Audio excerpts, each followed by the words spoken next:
शुरू होते ही हम एक फिशरमैन साइरिक्यूस से मिलते हैं जो समुद्र में अपना जाल बिछाए मछलियों की तलाश में था, पर कई दिनों से उसके जाल में कोई मछली नहीं फंसी थी। आज जैसे ही उसे अपना जाल भारी लगा, उसने फौरन ही जाल को पानी से बाहर निकाला और ये देखकर वो बिल्कुल शॉक हो गया कि उसमें एक जिंदा लड़की थी जिसकी हालत काफी खराब थी। इमरजेंसी में पहले वो इस लड़की को खुद CPR देता है, जिससे उसे सांस तो आया, लेकिन उसकी हालत अभी भी काफी बुरी थी। इसीलिए डॉक्टर के पास ले जाने के लिए वो शिप वापस मोड़ने ही वाला था, पर उस लड़की ने साइरिक्यूस को मना कर दिया और बोली, नहीं, मुझे कहीं मत लेकर जाना, मुझे असल में लोगों से डर लगता है, वादा करो तुम मुझे छुपा कर रखोगे। उसकी बातें अजीब थी, पर साइरिक्यूस ने उससे कुछ नहीं कहा और उसे अपने मॉम के घर ले गया, जो दूर एक आइलैंड पे था। ना ज्यादा लोग उसके बारे में जानते थे और ना ही कोई वहाँ पर आया करता था। काफी दिन से मछलियाँ ना मिलने पर उसकी भी फाइनेंशियल हालत काफी खराब थी। उसके पास जो कुछ खाने को था उसने वो सब इसी लड़की को दे दिया और खुद अपनी बेटी को लेने के लिए अपनी एक्स वाइफ के घर चला गया। यहाँ पर हमें मालूम होता है कि साइरिक्यूस की बेटी एनी को डबल किडनी फेलियर है, यानी उसकी दोनों किडनीज फेल हो चुकी हैं और कोई डोनर ना मिलने की वजह से उसे बार बार डायलिसिस करवाना पड़ता है। डायलिसिस के दौरान एनी अपने डैड से कोई स्टोरी सुनाने को कहती है और साइरिक्यूस उसे आज होने वाला वाकया ही स्टोरी की शक्ल में सुनाने लगता है कि किसी दौर में एक गरीब फिशरमैन हुआ करता था। हर रोज मछलियां पकड़ने के लिए वो समुद्र में निकलता था, लेकिन कई दिनों तक उसके जाल में कोई मछली नहीं फंसी। और फिर एक दिन ऐसा आया कि उसके जाल में एक खूबसूरत लड़की फंस गई। एनी उसकी बात काट कर पूछती है, क्या वो सर्की थी? साइरिक्यूस को सर्की वर्ड के बारे में नहीं पता था। फिर एनी बताती है, सर्की असल में समुद्र में रहने वाली एक इंसानों जैसी क्रिएचर है जो मैजिकल सॉन्ग्स गाती है और अपने मैजिकल सॉन्ग से कुछ भी ठीक कर सकते हैं। और आपको पता है ये सर्कीस जमीन पर भी रह जाते हैं। उनके पास अपना सील कोट होता है, जिसे अगर वो जमीन के अंदर डुबा दे तो वो 7 साल तक जमीन में भी रह सकती हैं। तब तक रह सकती हैं जब तक उन्हें सी खुद वापस न बुलाए। ये सारी बातें सुनने के बाद साइरिक्यूस बस हूँ ही कह पाता है, क्योंकि उसे उस समुद्र से मिली लड़की के बारे में ज्यादा कुछ नहीं पता था, यहाँ तक कि उसका नाम भी नहीं मालूम था। खैर, अब एनी का डायलिसिस भी खत्म हो चुका था, जिसके बाद वो एनी को उसकी मॉम के घर छोड़ आता है। खुद वो अपने घर आ जाता है। अगले दिन जब वो फिशिंग के लिए जाने वाला था तो उसने सुना कि वो लड़की गाना गा रही थी। उसकी आवाज में सच में कोई जादू था, जिससे साइरिक्यूस को अपनी बेटी एनी की बातें याद आने लगी कि क्या ये लड़की सर्की तो नहीं। खैर, उसने अपनी सोचों को झटका और अपनी बोट को करीब करने लगा। तब उस लड़की ने बोला, क्या मैं भी तुम्हारे साथ फिशिंग पे चलूं? साइरिक्यूस ने कहा, देखो, तुम्हारी मर्जी है, वहाँ पर बहुत से लोग होंगे, तुम खुद ही अनकंफर्टेबल होगी। लेकिन इस लड़की के फिर भी जिद करने पर साइरिक्यूस मान गया। समुद्र में जाकर साइरिक्यूस उससे उसकी गाए हुए गाने के बारे में पूछता है, जिसके बारे में लड़की कोई खास जवाब नहीं देती। अब साइरिक्यूस उससे पूछता है, क्या तुम्हें अब अपनी फैमिली के बारे में या अपने बारे में कुछ याद आया? तुम्हें क्या तुम्हारा नाम याद आया? ये लड़की ऐसा शो करती है जैसे उसे अपने बारे में कुछ याद नहीं आया, लेकिन वो साइरिक्यूस से कहती है, तुम मुझे ऑनडीन बुला सकते हो।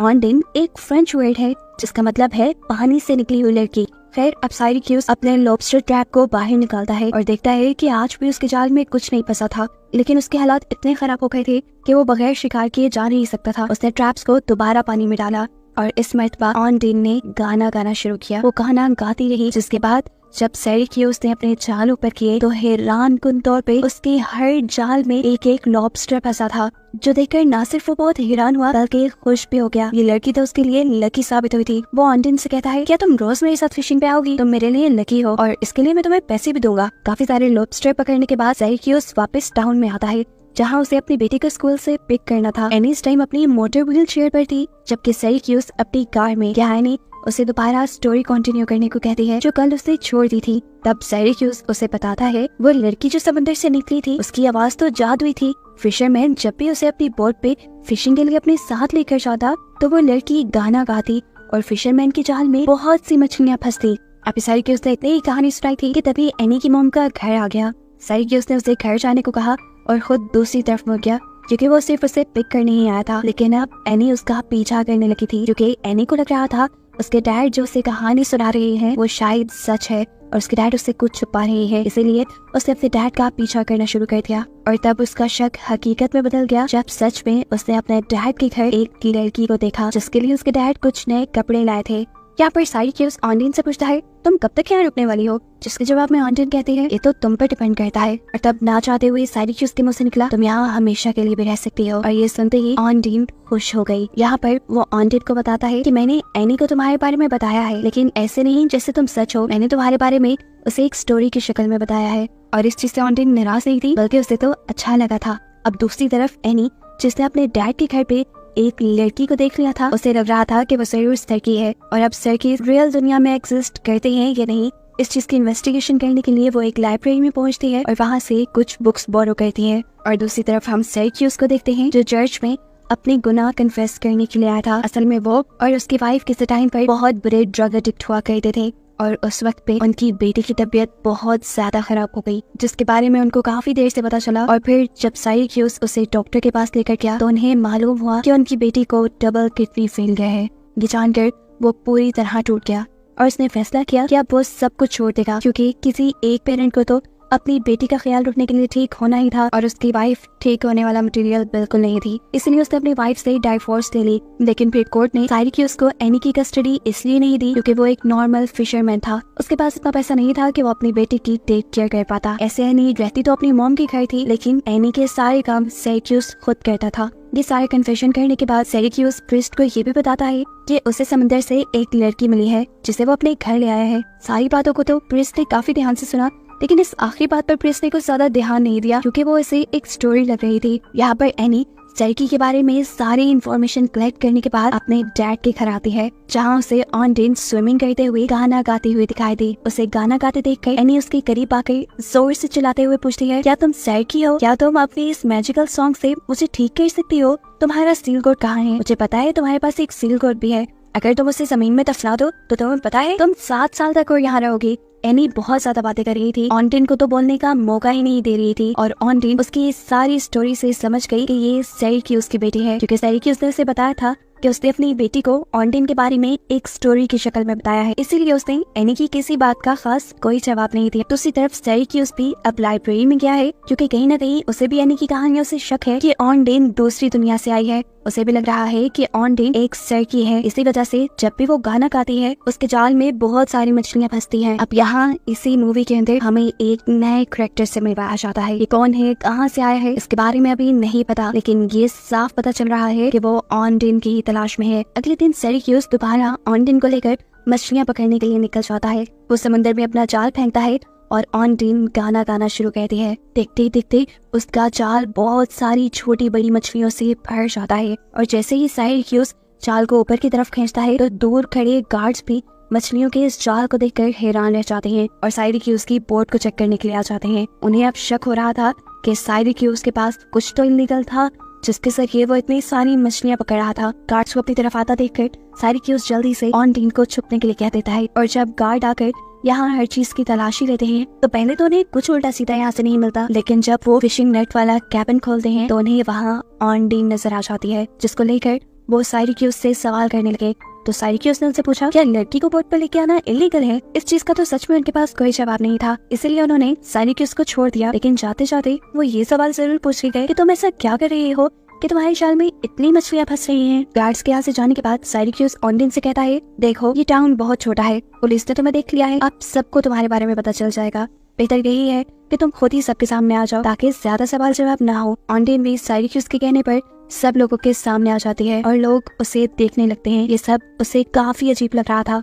उसे लोग अजीबो गरीब नजरों से देख रहे थे। वो कंफ्यूज हो रही थी। बोट से वापस निकलने के बाद ऑनडिन ने साइरक्यूस से कहा, लोग मुझे अजीब नजरों से देखते हैं, जैसे मैं अच्छी नहीं दिखती। तब साइरक्यूस उसे कहता है, नहीं तुम बहुत प्यारी हो, इसीलिए लोग तुम्हें देखते हैं। अब आज फाइनली साइरक्यूस एनी को ऑनडिन से मिलवा देता है।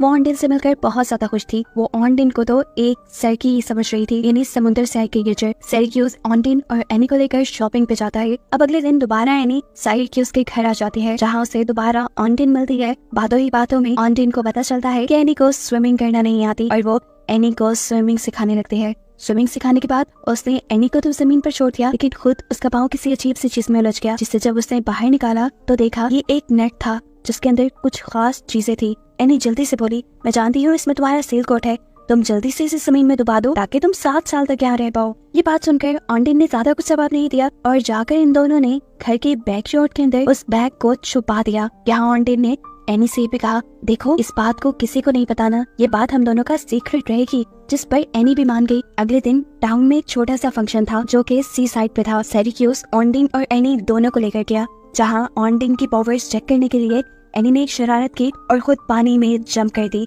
एनी को बचाने के लिए फौरन ऑनडीन पानी में गई और उसे पानी से बचा लाई। उसकी हालत काफी खराब थी। साइरक्यूज ने इसीलिए उसे उसकी मॉम के घर छोड़ा और फिर ऑनडीन को लेकर अपने घर आ गया। घर आने के बाद साइरक्यूज बहुत ज्यादा परेशान था। उसे गिल्ट था कि उसने अपनी बेटी का ख्याल नहीं रखा। जहाँ पर ऑनडीन उसे रिलैक्स करती है और ये दोनों काफी करीब आ जाते हैं। अब अगले दिन इन दोनों के करीब आने के बाद साइरक्यूज को दोबारा गिल्ट होने लगा था कि ऑनडीन एक इंसान है। वो चर्च में जाता है और कन्फेस करता है कि वो एक लड़की के करीब गया, एक ऐसी लड़की के करीब जिसके बारे में वो नहीं जानता कि वो जमीन से है या समुंदर से। इस कन्फेशन का आज भी प्रिस्ट ने ज्यादा कोई एक्शन नहीं लिया। जैसे ही वो कन्फेशन करके बाहर निकला तो उससे आकर एक अजनबी मिला। ये वही आदमी था जो कुछ टाइम पहले ऑनडीन को ढूंढने के लिए हमें साइरक्यूज की शिप के पास भी दिखा था। यह आदमी साइरक्यूज से ऑनडीन के बारे में पूछता है, लेकिन साइरक्यूज उसे इग्नोर करते हुए आगे बढ़ जाता है। अगले सीन में दिखाया जाता है कि आज एनी का दोबारा से डायलिसिस हो रहा था, जहां उसने अपने डैड को बताया कि मुझे बुरे बुरे सपने आने लगे हैं और मुझे लगता है कि अब मैं नहीं बचूंगी। लेकिन उसके डैड उसे यकीन दिलाते हैं, कुछ नहीं होगा तुम्हें, तुम मेरे साथ रहोगी और सब ठीक हो जाएगा। सेशन खत्म होने के बाद साइरक्यूज जब एनी को लेकर उसकी मॉम के घर जाता है तो देखता है कि उसकी मॉम घर पे नहीं थी और घर लॉक। अब साइरक्यूज एनी की मॉम को ढूंढने के लिए शहर में निकल गया और इसी चीज का फायदा उठाते हुए वो अजनबी आदमी जो ऑनडीन को ढूंढ रहा था वो साइरक्यूज के घर पहुंच गया। शुक्र था कि उसकी आने की आहट ऑनडीन ने पहले ही सुन ली, इसलिए वो जाकर जल्दी से ग्रीन हाउस में छुप गई। यहाँ पर साइरक्यूज को उसकी एक्स वाइफ भी मिल जाती है जिससे वो घर की चाबी मांगता है, लेकिन वो लड़की देने से इनकार कर देती है और कहती है कोई बात नहीं, एनी को यहीं रहने दो, एनी यहीं पे ठीक रहेगी। हालांकि उसका अभी अभी डायलिसिस सेशन हुआ था।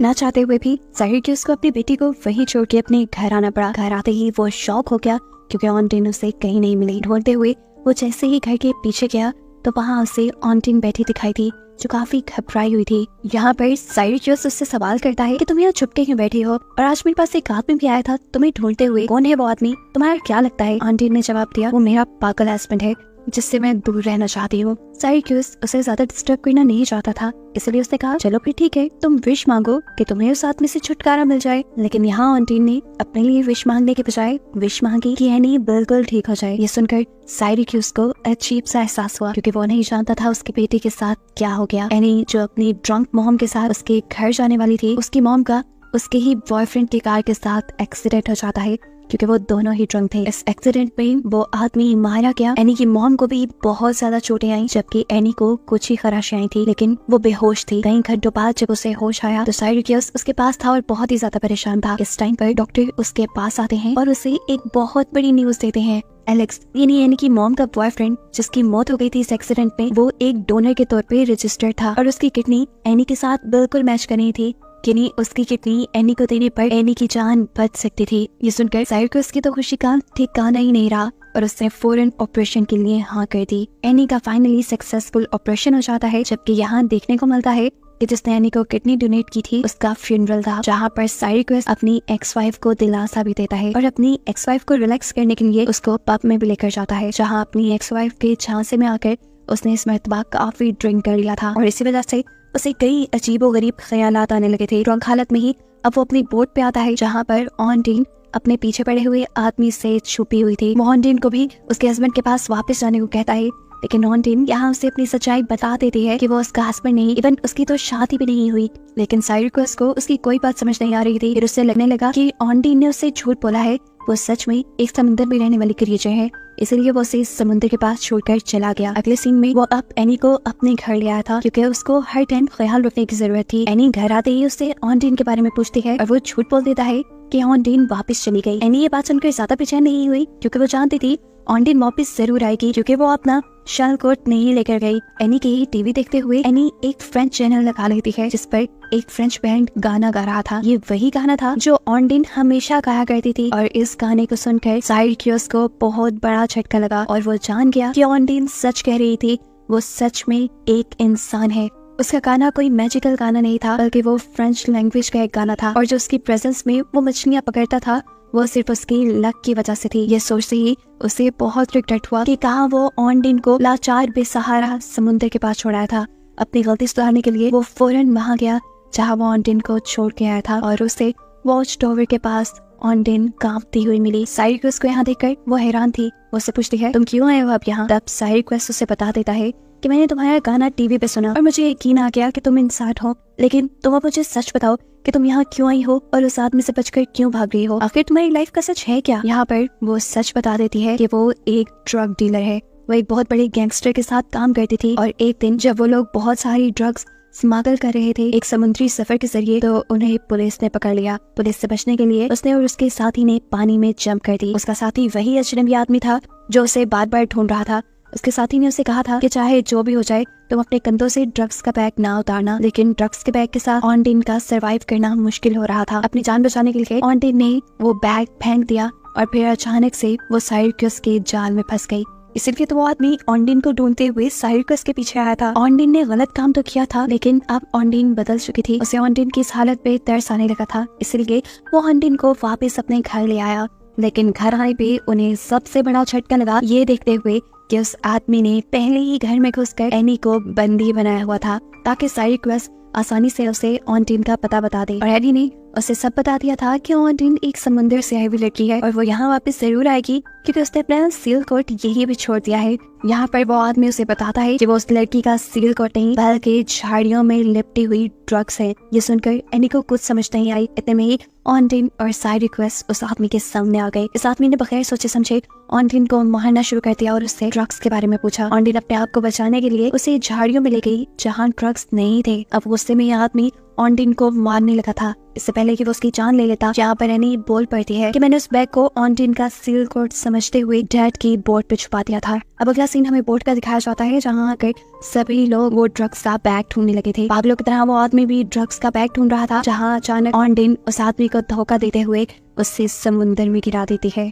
और ऐसे इन सबको से छुटकारा मिल जाता है। ऑनडिन और इससे ज्यादा किसी गुनाह का हिस्सा नहीं बनना चाहती थी, इसलिए उसने ड्रग्स भी उठाए और उसे पानी में गिरा दिया और अब ऑनडिन एक नई जिंदगी शुरू करने के लिए तैयार थी। कहानी के आखिरी सीन में हमें ऑनडिन और साइरिक्यूस की शादी होते दिखाया जाता है, जहां अब ये लोग अपनी आगे की जिंदगी एनी के साथ गुजारेंगे और खुश रहेंगे। और बस यही दिखाते हुए ये कहानी यहाँ खत्म हो जाती है।